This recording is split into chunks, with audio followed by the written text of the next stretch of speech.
ایک بڑھیا سر پر گٹری اٹھائے جا رہی ہے۔ ایک خوبصورت نوجوان آتا ہے اور کہتا ہے، اماں یہ گٹری لے کر کہاں جا رہی ہو؟ لاؤ مجھے دو، میں اٹھاتا ہوں۔ بڑھیا کہتی ہے، بیٹا میں نے سنا ہے شہر میں ایک بہت بڑا جادوگر آیا ہوا ہے، جو اس سے ملتا ہے یا اس سے بات کرتا ہے وہ اسی کا ہو جاتا ہے۔ میں اسی سے ڈر کر یہ شہر چھوڑ کر کہیں جا رہی ہوں۔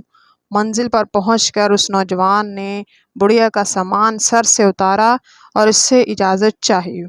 بڑھیا نے بہت دعائیں دی اور کہا کہ چہرے سے تو کسی اعلیٰ خاندان کے لگتے ہو، بہت نیک بیٹے ہو، تم نے میری مدد کی ہے، میری نصیحت مانو، تم بھی اس جادوگر سے بچ کر رہنا۔ ارے ہاں، میں تمہارا نام تو پوچھنا ہی بھول گئی، بیٹا تمہارا نام کیا ہے؟ وہ نوجوان مسکرا کے کہتا ہے، اماں جی میرا نام ہی تو محمد ہے، جس کو لوگ جادوگر کہتے ہیں۔